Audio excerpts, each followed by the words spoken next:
Hey guys, so as you can well see, we're not having class tonight. My voice is awesome, so this will be a lot of fun. I do online classes for a couple other of my NOVA classes, so like intercultural I teach online. So I've made these videos before and I found them to be very helpful for students, especially when I can't be there. So because I went to the doctor today and I have the flu and a sinus infection, couldn't just have one, I had to have both, so that's awesome. You see how gross I look? Yeah. So I'm very contagious right now, and I'm not going to subject you guys to that. I feel so bad. It's like the second class. We missed last week, but this is the best that I can do in such short notice. So I am going to do 2 very brief lectures that I'll film and post onto Blackboard. I'll probably post this to YouTube and then Blackboard. And I'll give you guys a few assignments as like homework that'll count for participation for class that we're missing tonight. And then next week we'll be back to a regular schedule. We won't be behind. I will have 2 activities for you to do in class before we get started on the next couple of chapters. So we won't be behind. I feel bad because I really do love these chapters and I love teaching them, face to face. So we will have some discussion about them next week. But yeah, if you have the book, you should use this, follow along. If you don't, that's okay. I will lecture from the PowerPoints as well. I even printed out a copy. You can find the PowerPoints on Blackboard. Just check the sidebar. They're listed by chapter, so just chapter 2 and 3 is what you'll need today. So I'm going to start with chapter 2 and we'll go from there. I apologize that I'm wearing a hoodie and like no makeup, but I feel awful, so this is going to be the best that I can do in such short notice. I have tea for my throat because I'm going to lose my voice doing this. So, yay! So starting off with chapter 2, we're talking about perception and communication. And perception is everywhere. It's how you see the world. It's how you, understand things around you, how you interact with other individuals. Perception, it's constantly evolving, it's constantly occurring. So the definition of it is selecting, organizing, and interpreting information that you get in order to assign some sort of meaning to it. So selecting, organizing, interpreting. You do need to know those 3 things. What we perceive about ourselves, what we perceive about other individuals, objects, events, things that are happening around us, that all kind of connects to our experiences. So how you perceive the world will not be the same as I perceive the world. There will be overlap, certainly, but that's why a lot of misconceptions can occur, because your perceptions are unique to you. They are based in your own experiences, in your intellect, in your history, in your, what you've been taught. And they're very complex. This is how you interpret the world. That's not a simple thing, and it's not something that's, static. It's constantly changing between each of us. Now, that being said, this can be very accurate or inaccurate. And the example I used in the PowerPoint is, you might not understand why, but the FedEx logo down here at the bottom, there's a reason I put that there. What is the hidden message in the FedEx logo? And I'll show it to you in case you don't have access to it. Can you see it? There's an arrow right there in the X part. The arrow going whatever direction. It means that they go, that they travel, that they're quick. They're a mail service company. There are a lot of different logos on everywhere, on products, on the internet, and businesses, corporations that have like hidden meanings that can change our perception of them. So, if you Google that, like interesting logos, you'll see that there are hidden little things in a lot of them. It's very, very cool. Same thing with the next page, or the next PowerPoint slide. I posted this, and half of you will see good, and half of you will see evil, and some of you will eventually see both. However, some people never see both things here. So this little clip art says both good and evil. Evil's in white, good is in black. Some people just can't see it. They only see one, and that's because of perception. Our brain will sometimes not allow us to see everything that's there, and that's the whole point. You know, you're going to be exposed to certain things that you'll understand, but then you might completely miss other things that may be vital information as well. Very sorry. Okay, so what kind of contributes to perception? Understanding how we form our perceptions of things. So this is all cognitively based, and verbal communication, obviously. So awareness, you have to focus on what's going on around you. So if you're kind of absent-minded, or if you're not fully engaged in a conversation with someone or in an experience that's happening, you're not going to be fully aware of what is actually happening around you. So you may perceive it differently than it actually occurred. That's why some of our memories are skewed. That's why a lot of witness testimonies in crimes are not always super reliable, because you perceive, you know, what you want to, what you can remember, it may not be fully accurate. The way you filter and sort out information is perception formation. It makes sense.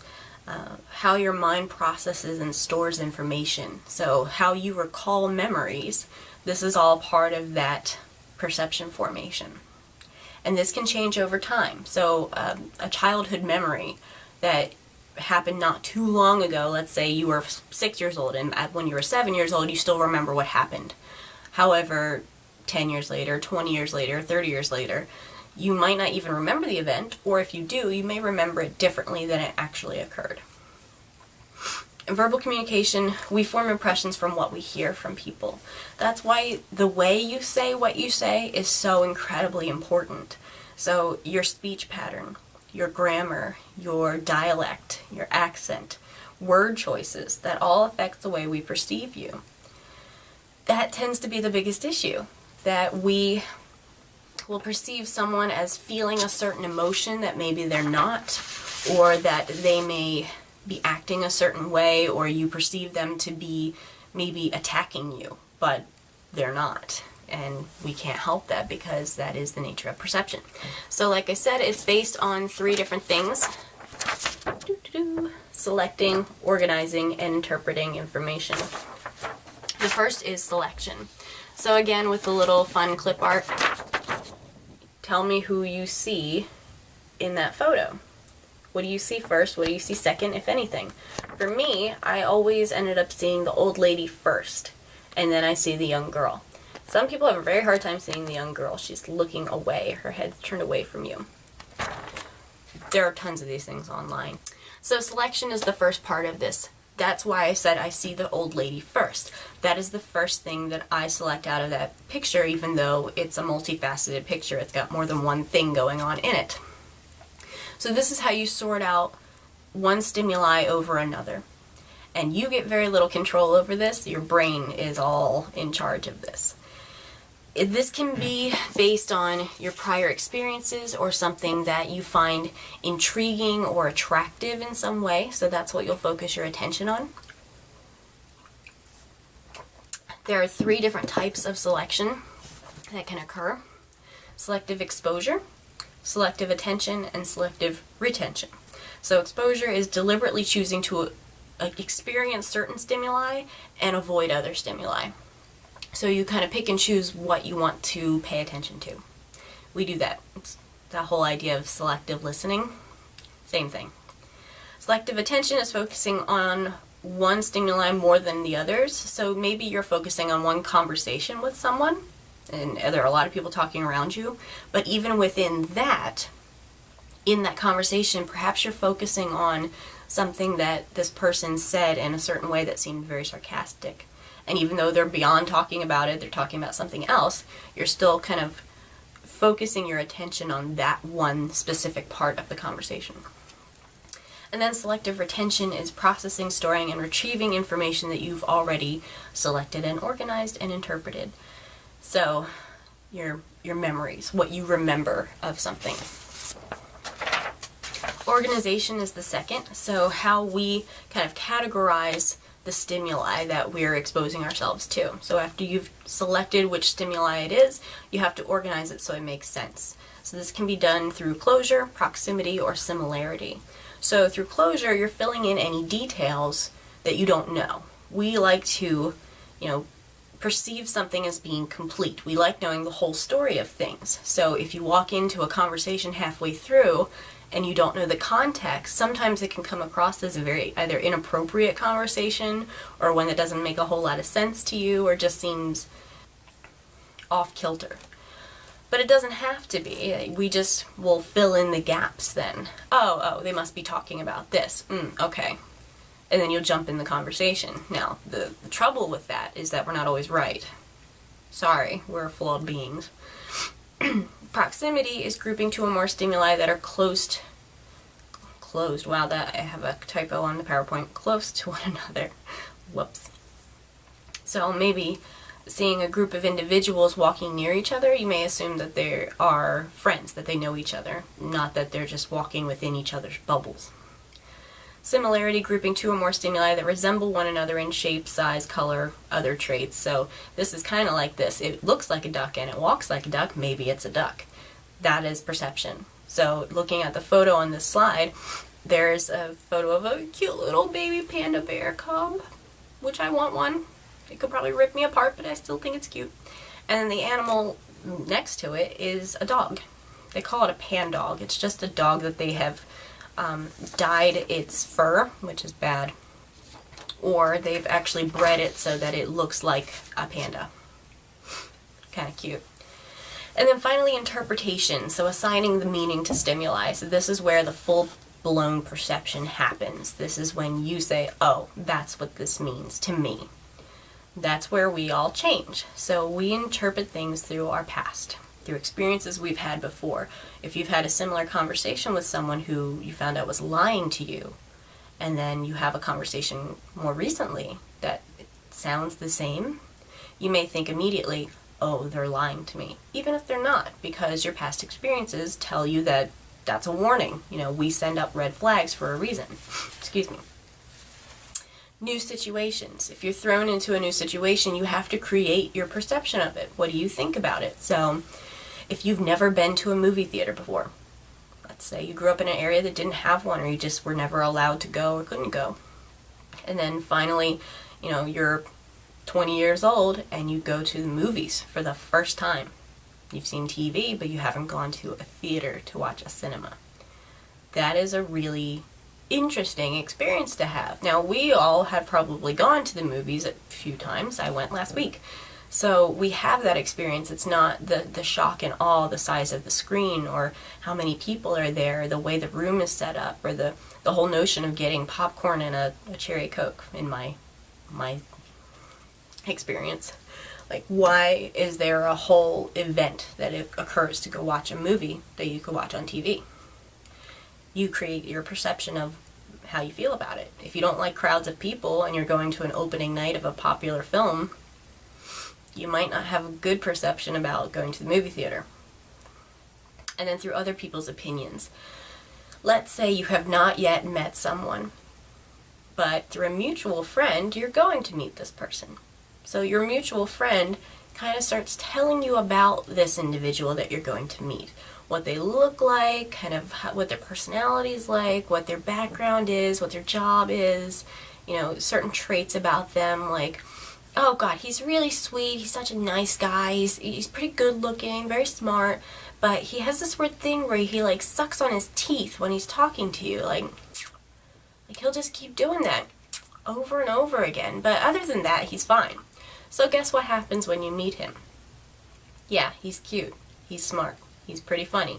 However, the only thing you can focus on is the fact that every time he talks to you, he sucks on his teeth. That can skew your perception of him. Maybe that's something you wouldn't have even noticed otherwise, but since somebody else pointed that out to you, or somebody imparts their opinion, oh, that guy's so mean, or oh, that girl's so, snotty all the time. She's just rude. She doesn't want to talk to people. She wants nothing to do with people. I can't stand people like that. Okay, maybe she's really shy. But you don't know that because somebody else's opinion says otherwise. That can be a problem. Alright, so perceptual differences. The thing I want you to know about this is stereotyping and attribution error. Stereotyping happens throughout our entire lives. You can't stop it. It's going to happen. We categorize events, people, objects. Sorry, my air conditioner just kicked on, or I guess my heater. Without regard to unique characteristics. So the same thing, I can go back to the example of the girl. You know, your friend says, oh, she's snotty. She just doesn't want anything to do with people. She seems kind of rude and standoffish. Like, there's something wrong with her. Like, I think she thinks she's better than the rest of us. Okay, well, maybe that's not accurate. And again, she's shy, but you don't know that. A very popular stereotype, the dumb blonde. It looks darker on here, but my hair is definitely blonde, and I am a natural blonde. You wouldn't know. So I grew up hearing dumb blonde jokes my whole life, up to this week. Like, they haven't stopped. And I've told them myself. I don't care. It's a stereotype. You know, the whole Marilyn Monroe, Jessica Simpson idea that, you know, blondes are stupid. They're supposed to be tan, blonde, dumb, with big boobs for women. Blonde guys are all surfer dudes. So they're like, whoa. That's a huge stereotype. I mean, I'm not the smartest cookie in the world. That is certainly true. However, I am getting a PhD. They don't really give those out, I've noticed. You kind of have to work for them. And some are harder than others, certainly, but not really too stupid. So, dumb blonde jokes. That's a stereotype. That being said, yeah, obviously stereotyping people at an individual level is bad. That's really bad. But stereotypes are not all bad. Let's put this in context that makes sense. Guy or girl doesn't matter. Let's say you are leaving a bar, a club, whatever, an event late at night, and you need to get back to your car so you can drive home. Well, there's a shortcut from the building that you were in to your car if you go through an alleyway. See where I'm going with this?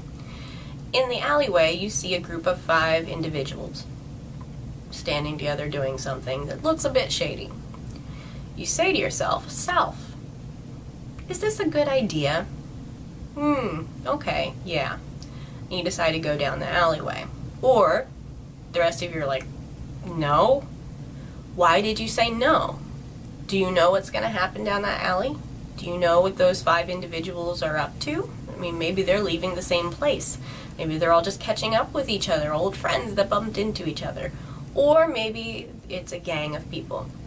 Maybe they're dealing drugs. Maybe they're homeless, which could mean they're harmless or not. Maybe they are looking to jump somebody.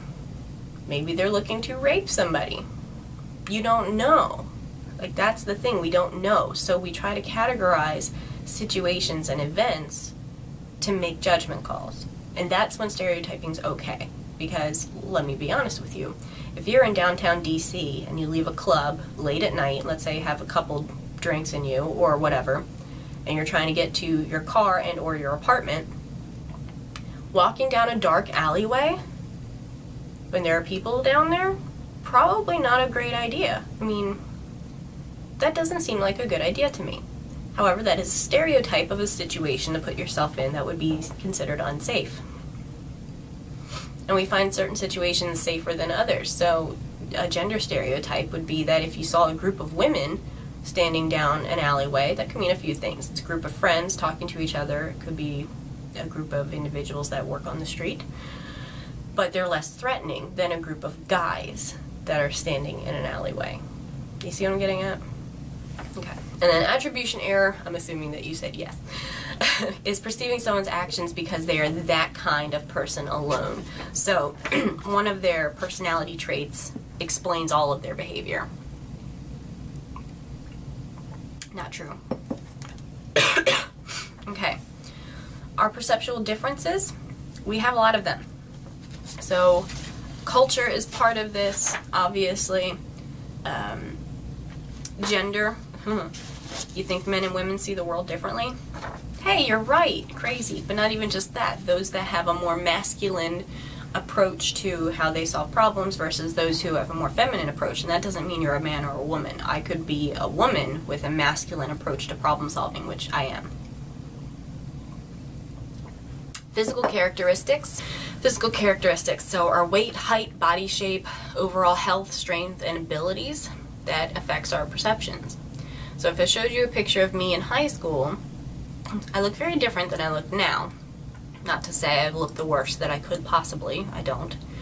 But physically, if I stood next to, let's say if I stood next to Megan Fox, my physical characteristics are going to stand out as much more of a stark difference than hers. Now granted, she's just had a baby, but she's tiny again. She's very, very small, very slender, athletic build, very beautiful girl. Yeah, I'm not those things. Psychological state is your own state of mind. That can change your perceptions of people and things. You know, if you're in a great mood, things seem pretty good around you. If you're in a horrible mood, everything is either annoying or also horrible. Media totally paints our perceptions. They have a way of shaping our perceptions of what is happening around us. You know, selective reporting, or just, you know, snippets of information instead of the entire interview. It's been a huge issue with media, and I challenge you to find examples of that. So how to improve your own perceptions, this is key. First is to be an active perceiver. Like, pay attention. I don't just mean in class. Pay attention to the world around you. Start watching things. I'm a people watcher. I can't help it. I just always have been.